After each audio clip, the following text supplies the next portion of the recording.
Bon les gars, on a pris 5 trains, 12 taxis, 3 bus, 17 métros et 1 avion. Et on vous emmène aujourd'hui chez Bip Bip Destock. Non, c'est pas vrai. T'es sûr? Ouais, c'est parti. Chez Guillaume. Ah non, mais si, c'est pas Bip Bip Destock, hein. Désolé, hein. Ils nous ont envoyé chier déjà, donc on va venir te voir. Ouais, c'est fermé, ça. Bon, on est au quartier général de chez Two Notes Audio Engineering avec Guillaume Pied, maître Guillaume Pied. Merci de nous recevoir, ça fait docteur, pardon. On va vous faire un petit tour factory comme on avait fait chez Invaders, mais avec d'autres types de produits. Two Notes, pour ceux qui connaissent pas, c'est une solution analogique numérique, comment on pourrait dire les deux? Oui, on fait Hybride. les deux, ouais. De prise de son, principalement. Principalement de prise de son d'ampli, guitare et basse, ouais. Voilà, donc globalement c'est quelque chose qui va pouvoir vous aider à remplacer votre gros baff qui pèse très lourd, votre micro, potentiellement votre ingé son incompétent et lui permettre de retourner fumer déroulé sur un flight case en buvant des 8-6 tièdes. Et ça c'est pas mal. Allez, à l'attaque. C'est bon, la V6. Bon, alors. Voilà. C'est vachement bon. Alors ici, on est en plein déménagement, faut que je vous le dise. D'accord. Donc en fait, ce qu'on voit ici, c'était la production. Donc il nous reste des ateliers pour la partie SAV, donc c'est là qu'on répare par exemple, ça c'est des préampes, donc a priori un souci sur un microcontrôleur ou un switch, voilà. Donc on fait du SAV sous garantie ou même d'ailleurs hors garantie quand c'est nécessaire. Ok. Vous pouvez voir voilà, des trucs, les formes d'ondes qu'on doit avoir sur les différents produits, donc les gars testent ça, ils doivent observer ça à l'oscilloscope. Donc ici c'est vraiment le SAV. Vous avez même le torpedo reload, c'est assez moche, mais c'est quand même avec ça qu'on teste les torpedo reload en production.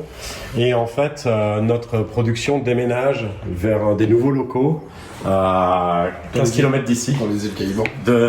Non, l'argent va dans les îles Caïmans. Mais le matos va dans un petit patelin à côté d'ici qui est très sympa, parce qu'on était un peu à l'étroit ici. Okay. Et du coup, la prod est en cours de déménagement parce qu'à la fin du mois, on finit les travaux là-bas, à la fin du mois, tout s'en va. Donc ce qui reste ici, en gros, c'est le minimum de l'activité, c'est-à-dire du SAV, de la logistique. Donc c'est ici qu'on va sortir des petites étiquettes d'expédition. Okay. Et que le matos va partir.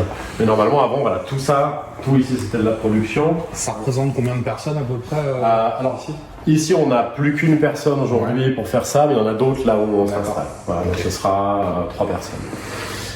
Two Notes, c'est combien de personnes en tout? Et je sais plus trop. Alors on a fait une petite soirée hier, on était 21 a priori. Il nous manquait un gars qui est en Angleterre. Okay. Donc aujourd'hui, exceptionnellement, on a beaucoup de chance en tout cas cette semaine, c'est qu'on a le directeur de Two Notes USA qui est là en ce moment. On a le responsable marketing et le responsable commercial qui sont 2 Anglais qui sont venus. Voilà, on en profite que les voyages soient à nouveau possibles. Et il nous manque juste un de nos autres responsables marketing qui est en Angleterre, Jason. Donc on doit être 22 au total, je crois. D'accord, donc répartis entre la France, les États-Unis, l'Angleterre. C'est ça. Donc en fait, il y a l'essentiel de l'équipe et toute la R&D est ici. Okay. Une partie du marketing, l'administratif, c'est ici. On a un nouveau site, comme je disais, qu'on a acheté où il y a d'autres activités qui seront faites. Et ensuite, on a un bureau en Angleterre pour la partie commerciale marketing et un bureau et la vente en Angleterre. Et un autre bureau aux États-Unis, un entrepôt pour tout ce qui est la distribution Amérique du Nord. D'accord. Donc les gros style Sweetwater et compagnie. Voilà, tout est managé de là-bas. D'accord. Voilà. Tout est managé de là-bas, Sweetwater, Guitar Center, Musician Friends et tous les gros indépendants. Voilà, on travaille pas avec énormément de magasins aux États-Unis, mais on doit en avoir une trentaine maintenant. Dans quelques gros poids lourds. Okay. Donc on est pas trop mal aux États-Unis. C'est notre premier marché de loin, c'est presque 45% du chiffre d'affaires. Ah oui, quand même. La France, c'est un peu négligeable au milieu de tout ça. On néglige pas, mais je veux dire, c'est tout petit à côté de ce marché-là. Ouais. Question qui me titille un petit peu, on entend beaucoup parler de la crise des composants, etc. C'est quelque chose qui affecte votre... J'imagine. Pas le choix. Mais dans quelle mesure, c'est... On a dû. Alors effectivement, il y a 2 soucis. Soit la dispo disparaît. D'accord. Soit les composants ne sont disponibles que dans très très longtemps. Donc nous, en fait, ce qu'on fait aujourd'hui, c'est que on est obligé de stocker les composants. Donc on stocke quasiment 1 an de production. La difficulté, c'est pour sortir des nouveaux produits. Donc sur les produits actuels du catalogue, on n'est pas tombé en rupture cette année. On a un stock assez sain de composants.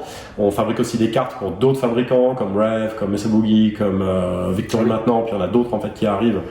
Et là, on a aussi un petit stock, mais bon, qui est pas gigantesque. Ouais. Et effectivement, il y a de plus en plus de tensions sur les processeurs divers et variés, les régulations, tous les composants actifs. C'est-à-dire les condensateurs, ça on arrive à trouver, mais dès que c'est des composants actifs, ça devient très compliqué. Je te donne un exemple. On a des processeurs. Changer de processeur, c'est très difficile. Ça oblige à réécrire du code, donc t'es un peu coincé si tu veux. Notre principal fournisseur de processeurs, Analog Devices, qui est ultra standard. Il y en a dans du Belix, il y en a dans chez tout le monde. Pas de Cortex, ils ont ça aussi. Bref, on achète tous à peu près les mêmes puces. Une commande de mars 2021, on nous a annoncé qu'ils nous livreraient en 2023. Donc évidemment, c'est un peu tendu parce que j'en ai besoin. Ça fait beaucoup. Ça commence à faire. Donc en fait, nous, on s'en sort parce qu'on a des volumes modestes de quelques milliers ou dizaines de milliers de pièces. Donc on arrive à... En fait, mon acheteur passe ses journées tous les matins de très bonne heure à regarder si on n'a pas 1000 par-ci, 3000 par-là. On bourrine les fabricants tant qu'on peut pour qu'ils... En fait, comme on est relativement petit, on n'est pas prioritaire, mais à côté de ça, on n'a pas des gros besoins. Donc on arrive à leur piquer 3000 par-ci, 1000 par-là, donc on arrive à pousser un batch. Et en fait, à piquer des petites quantités un peu toutes les semaines, on arrive à se constituer un stock, mais c'est devenu chez nous effectivement un poste ultra stratégique. C'était pas le cas avant.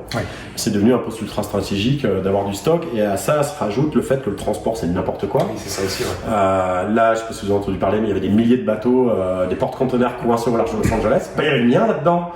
Et tout mon stock pour Noël, pour les États-Unis. Le porte-conteneur Two Nuts, tu sais. Ouais, alors juste un petit peu de conteneur d'un énorme porte-conteneur. Et alors on a appris qu'il allait être déchargé là, et il part sur Chicago maintenant, mais le fait est que c'est un truc qui avait déjà un mois de retard. Donc c'est assez compliqué quoi. Donc entre les pénuries de composants, les pénuries de silicium, les pénuries de main d'œuvre pour vider, parce que c'est ça qui se passe aux États-Unis pour vider les bateaux. Enfin, alors c'est cool, il y a de la demande, c'est super. Apparemment, les gens fabriquent de l'argent, c'est super. Donc, il y a beaucoup de demandes, tout le monde achète des guitares, machin, c'est un peu la fête. C'est un peu moins la fête que l'an dernier. L'an dernier, c'était ridicule. Cette année, ça se passe un peu. Mais il y a toujours beaucoup de demandes, parce qu'il y a plein de marchés en train d'évoluer dans l'électronique au sens large. L'arrivée de la voiture électrique, la 5G. En fait, il y a plein de changements technologiques qui font qu'il y a des gros renouvellements de composants. Sauf qu'en fait, les usines qui fabriquent ces trucs-là, elles n'ont pas les capacités de claquer les doigts et de doubler leur capacité, quoi. C'est comme quand il a fallu fabriquer 10 fois plus de masques que d'habitude, ça se fait pas en claquant des doigts. Même le mec qui fabrique les machines qui fabriquent les masques, ou le gars qui fabrique les salles blanches dans lesquelles tu fais des salles blanches, fait des mois pour faire le vide dedans, quoi. Et quelles que soient les technologies que tu utilises, ça prend, il y a énormément d'inertie, c'est des industries lourdes. Donc le temps que les filières se reconfigurent, ST Micro, qui est un de nos fournisseurs aussi, qui fait des puces très populaires qu'on trouve dans des produits de toutes les gammes, ils sont en train de monter une usine en Inde, mais ça prend un an et demi pour la monter, quoi. Donc ils agrandissent ce qu'ils ont à Grenoble, etc., mais ça prend très longtemps. Donc le temps que la filière se réorganise, effectivement nous, qui sommes des petits acteurs, on est un peu, tu vois, comme des petits animaux chapardeurs. On essaye il y a les gros lions, tu vois, puis nous, on est un peu les petites hyènes, tu vois, on essaie de grignoter un bout de truc. De temps en temps, on se prend un coup de latte, et puis voilà, on progresse comme ça. Two Nuts, la hyène française. Ici, ça va devenir, alors très bientôt, donc dans 15 jours, ici ça deviendra en fait un nouveau bureau pour les ingénieurs électroniques. Il y a déjà une des paillasses avec du matos de mesure. Et donc ce sera... C'est là qu'ils cachent les nouveautés pour 2022. Non, tu vas pas loin. Ouais, c'est des notices. C'est que du papier. C'est pas le truc, le mec il c'est que du papier. Ah non, les nouveautés, t'inquiète, on les a flanquées avant que vous arriviez. Alors ici on a le stock. Vas-y, on avait une de nouveautés là-dedans, tiens. Et donc on a ici c'est notre petit stock France et Europe. Alors il n'y a pas des tonnes de trucs. On n'a pas tellement l'opportunité de stocker beaucoup. Donc c'est aussi ça qui va déménager dans les nouveaux locaux. Donc là on a un petit stock de Captorix, mais ça c'est quelques semaines de stock en fait tout ça. Donc oui, en termes de volume, ça représente quoi sur un produit qui avait super bien marché comme le Captorix Le Captorix, je crois qu'on a passé les 15 000 unités vendues en 13 mois et on serait sur 20 000 d'ici la fin d'année. Ouais. Félicitations, c'est cool. C'est notre plus gros chiffre, mais les capteurs analogiques se vendent aussi très très bien. C'est 5-6 000 par an dans ces eaux-là, Cabet un tout petit peu moins. Donc c'est ce genre de volume, quoi. Voilà. Donc c'est pas des volumes de dingue, mais ça commence un peu à tourner. un petit stock tampon. On avait un petit bout d'atelier bricolage, c'est là où on monte, où on monte quelquefois des bouts de prototypes. On a fait quelques produits artistes. Donc quand il y a des spécifications particulières, comme par exemple Meshuggah qui nous avait cramé un Torpedo Studio, on leur a fait une autre box surdimensionnée pour leur SVT. D'accord. Ça c'est notre four à peinture, dans lequel on peut sortir des façades comme ça, qui sont pas des façades standards. Mais bon, c'est pas une activité qui m'intéresse plus que ça, le custom shop. Ouais. On en fait vraiment, c'est que pour quelques artistes qu'on a besoin. Ouais, je me souviens de ceux des. Tu parlais de Meshuggah. Il y avait eu un truc pour Gojira aussi avec l'enfant sauvage dessus, il me semble, avec l'artwork dessus. Je crois, oui. On avait fait ça, la façade violet, c'était pour Steve Stevens. On le fait voilà, au coup par coup quand c'est nécessaire ou qu'il y a une demande. Mais c'est pas un business que je veux ouvrir au public. Et puis ici, là-bas c'est un peu de stock B, donc c'est des retours clients ou des produits réparés. On jette rien nous, donc quand les produits arrivent qui sont endommagés, on a toujours un moyen de les réparer.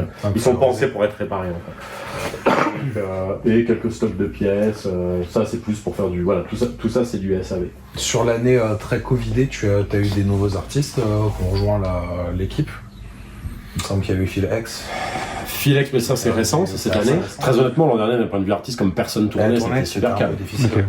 Et cette année, ça a repris un peu, donc on a quelques grosses tournées, donc Phil X avec Bon Jovi ou Alanis Morissette, quelques gros trucs aux États-Unis, mais en Europe c'est quand même plutôt calme. Et là on est partenaire, donc là c'était pas de l'endorsement, on était partenaire d'un concert de Hazendub de dimanche soir. Et le truc a été annulé parce qu'un des membres a chopé le Covid.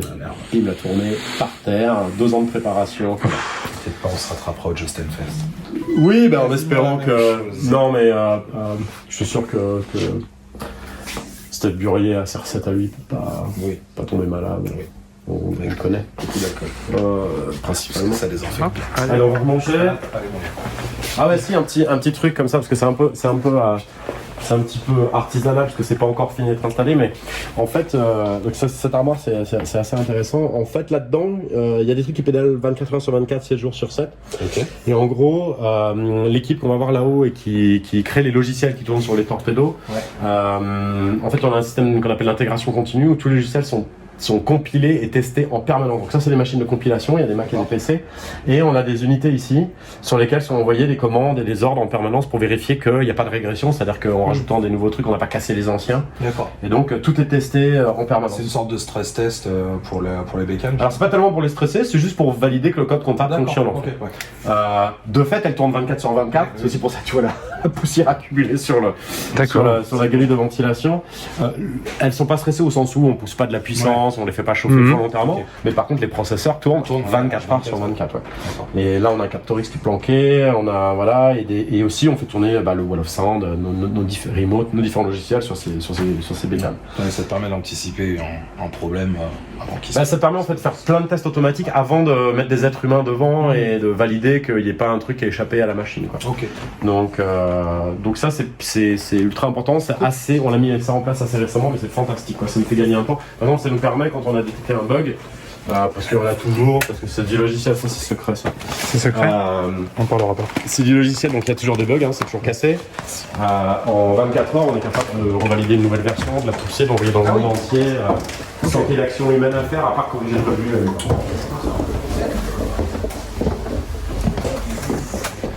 Donc en fait ici on est dans l'espace R&D, donc là c'est notre équipe, dedans il y a des chercheurs, des informaticiens, des électroniciens, donc tout le monde est sage, vous entendez ça, ça me plaît ça.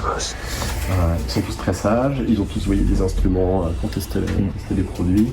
Ici en fait, donc là on a tout à droite, alors David est déjà parti parce qu'il est tard, mais ici on a en fait celui qui a plein de jouets, plein de Captorix, plein de produits rêves, il y a du Mesa, il y a du Victory, il y a du Randall, il y a plein de trucs.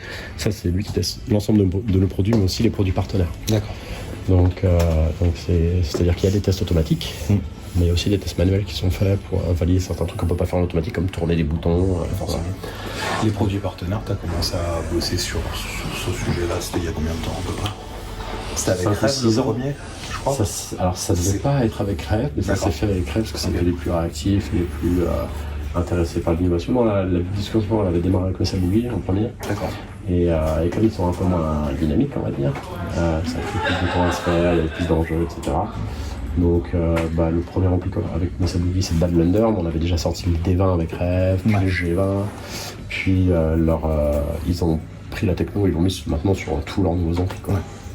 Donc ils ont vraiment adopté le truc, mais ça s'y met, et Victory c'est les prochains, ils vont, je pense, mettre la techno dans tous leurs amplis.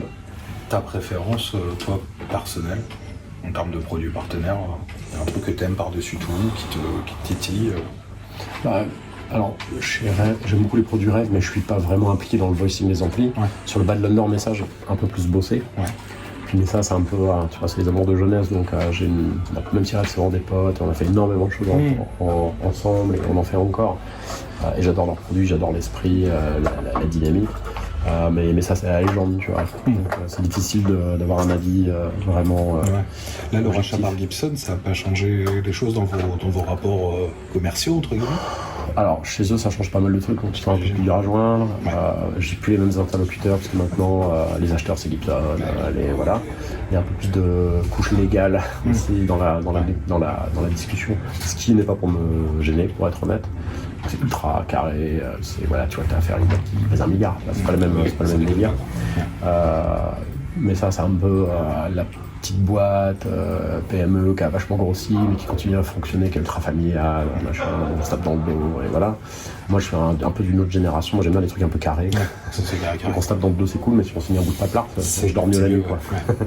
Donc là maintenant, le côté You, c'est la fête en une bande de hippies, ça s'est terminé, j'aimais ça.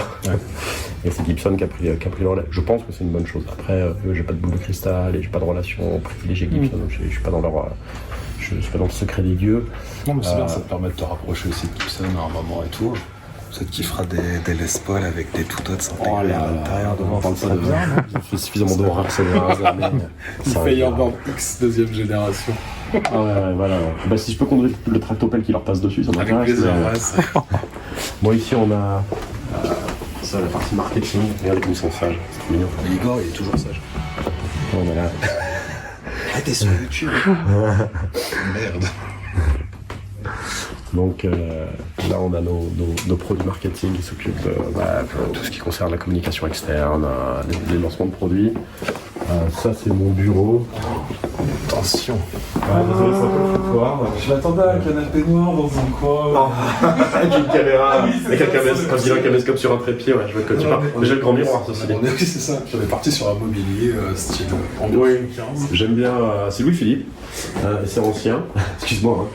Mais oui, c'est un. Voilà. Comme Nana m'a dit non, mais ça vient pas chez nous. Donc je vais le mettre dans mon bureau. Et ici, on a, désolé, c'est un peu le bazar, on a des jolies piles d'albums de tout ce que les artistes avec lesquels on a la chance de travailler nous envoient, et c'est génial parce que j'ai pas de platine CD, donc voilà. Mais encore pire, j'ai encore moins de platine vinyle, même si ma petite sœur m'a offert un vinyle de Dorothée récemment, ça me fait très plaisir. Elle est plus mal chaussée malheureusement. Voilà, c'est pas ça, c'est que dans les voitures, il n'y a plus de lecteur CD.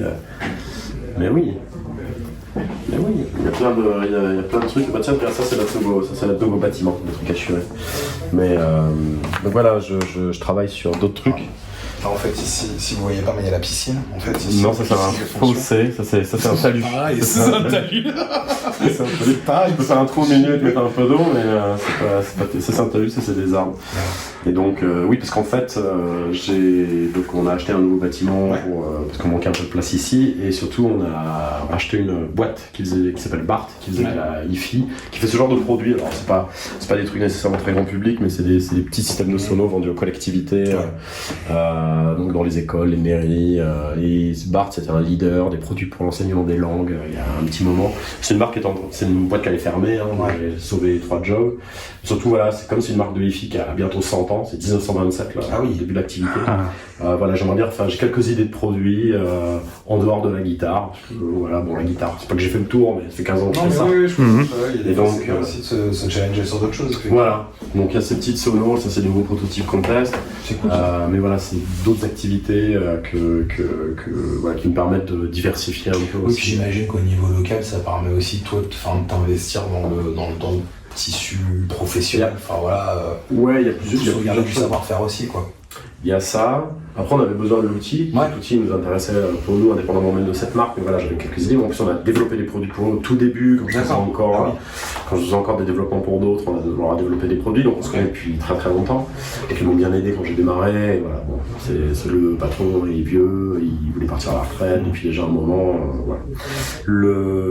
Indépendamment de ça, pour ce qui est du tissu local, effectivement, comme nous on fait quasiment que de l'export, je me suis jamais trop intéressé à ce qui se passait ici, parce que mes clients sont pas là. Ouais. Je suis pas vraiment un truc de réseau de patrons, ça m'intéresse pas spécialement. Okay. Même si je t'ai invité à un truc, j'en fais de temps en temps, voilà, mais ça m'intéresse pas. Par contre, je m'investis beaucoup maintenant dans le soutien de festivals du coin, donc on se voit aussi pour le Just Fest demain. Mais il y a aussi le What the Fest que je soutiens depuis plusieurs années, donc la date à Zendog qui a été annulée, voilà, c'était What the Fest. Et aussi j'investis et je soutiens une salle de concert qui s'appelle Secret Place, qui est à côté de Montpellier, qui est la dernière salle vraiment rock, punk, metal de Montpellier, et entre Toulouse et Marseille il n'y a un peu rien d'autre. Donc c'est une toute petite salle avec une équipe d'enfer. Moi j'ai répété là-bas il y a plus de 20 ans. On se connaît depuis longtemps et moi j'ai envie d'aider à faire survivre le dernier truc qui fait un peu des groupes qui normalement peuvent se produire nulle part ailleurs, quoi. Donc et c'est aussi une salle un peu mythique. Ah oui, c'est ça, c'est qu'il y a quand même quelques beaux noms qui ont joué là-bas. Mais grave, Sepultura, Madball, enfin des mecs comme ça, quand ils passent dans le coin entre deux grosses dates, ils aiment bien s'arrêter là. Ouais, c'est mieux qu'un day off sur la route. Exactement, donc ils sont là, c'est une petite salle qui fait 250, mais tu vois, t'es au milieu du public, tu peux faire le con, et c'est un public hardcore, tu vois. Ouais, ils aiment. Les murs ils suintent, tu vois, il y a des blessés, enfin tu vois, il y a des blessés. Ah ouais, il n'y a pas de crash barrière. Là, il y a un bout de ta collection aussi, alors on fera du guitar form après, mais un petit bout de ta collection. Enfin, en tout cas, pour terminer sur cette partie locale, c'est important pour moi aujourd'hui où on arrive quand même à s'en sortir un peu mieux que les 10 années d'avant. Moi, j'aime bien rendre un peu la communauté, voilà, et de soutenir des trucs qui me tiennent à cœur, parce que soit ils m'ont aidé à une époque, soit c'est un cercle vertueux, quoi. Soit c'est des endroits où j'aime aller ou des festivals. Donc voilà, aujourd'hui je peux le faire. Donc on fait un petit peu de mécénat. Alors je suis beaucoup sollicité maintenant, donc je peux pas tout faire. Donc je reste plutôt local pour ces trucs-là. Il y a déjà bien largement de quoi faire ici. Mais c'est super. Franchement, moi, je trouve ça super de pouvoir. Petite question que tu peux articuler comme tu veux. La journée type de Guillaume Pi, c'est quoi? D'abord, je me drogue. Des fois, je me dis qu'il faudrait, oui. Il y a des fois, j'aimerais. Non, une journée type, c'est ultra banal en fait. Alors, j'ai un petit garçon de bientôt 6 ans, donc je l'amène à l'école le matin. C'est sa maman qui va le chercher le soir en général.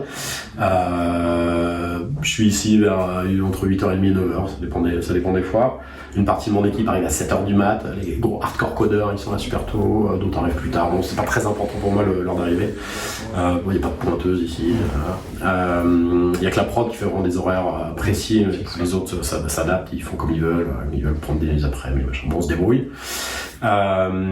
Et puis en général tous les matins c'est email review, web review, je regarde un peu ce qui se passe dans le monde. Bon, en général je les fais un peu au petit-déj et machin, j'ai déjà répondu au premier truc, j'ai mon gars aux États-Unis qui se couche tard, donc à 7h du matin je lui envoie les derniers messages avant qu'il aille se piloter, ou des gens qui sont plutôt en Asie, voilà. En général vers 9h, etc. J'ai le reste de l'Europe de l'Ouest qui commence à bouger, donc je commence à répondre au premier truc. Et en général assez rapidement mon équipe me tombe dessus, donc c'est là où on me balance tous les trucs, toutes les réponses auxquelles il faut apporter des questions, du pourquoi il n'y a plus de papier aux toilettes jusqu'à on a un bateau coincé à Los Angeles en passant par voilà.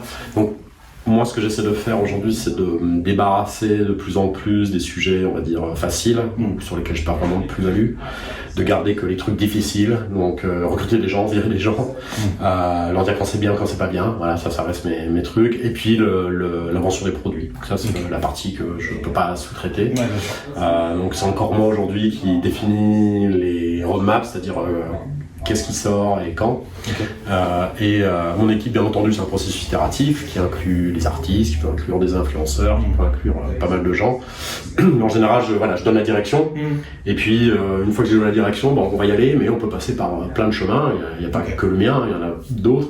Et comme j'ai une super équipe, en général, ils vont m'aider à me dire non, mais ça, on va pas là, ou ça c'est pas une bonne idée, ou plutôt on préférerait ça parce qu'il y a ça qui se vend en ce moment. Enfin, tu vois, le genre de processus normal, comme on sort peu de produits tous les ans, cette année on n'en a pas sorti. Parce qu'on est plus occupé de se battre avec les composants, etc. Mais on en sortira pas mal l'an prochain. D'accord. Donc ma journée type, c'est répondre à pas mal d'urgences et faire des rendez-vous passionnants avec nos banques, notre directeur financier, ce nouveau projet où il faut que je restructure une boîte qui allait fermer, donc ça me prend un peu de temps, des travaux là-bas, enfin c'est beaucoup de trucs assez terre à terre en fait.